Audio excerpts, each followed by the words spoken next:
In this video, I'll show you how to use a Christmas gift tracker. Let's start by filling in the basics: name, idea or gift, store, and a link. Next, choose the relation. There's a preset list, but you can edit it anytime. Tap the pencil icon. Now you can rename items.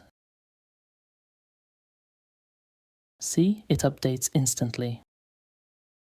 You can also change the color. Pick from the palette or choose any custom shade.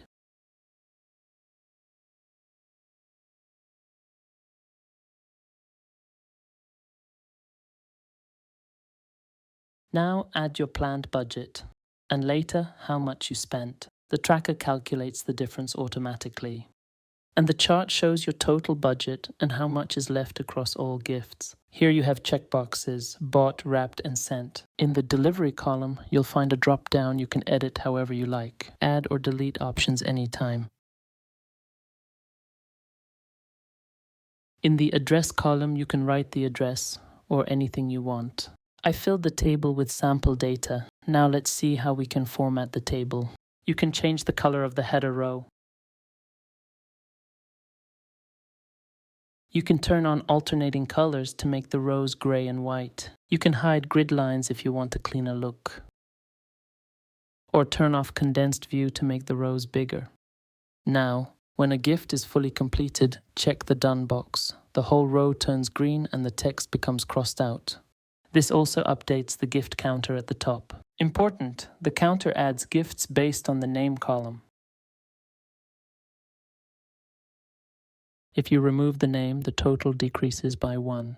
Let's filter the table. First, filter only the gifts you've already bought. Filter by color, fill color, green. Now we see only the gifts marked as done. To remove the filter, filter by color, none. You can also filter the remaining gifts. Choose white fill color. It's simple and really useful. You can also sort columns, for example, sort gift ideas in alphabetical order, or sort the budget from smallest to largest and back.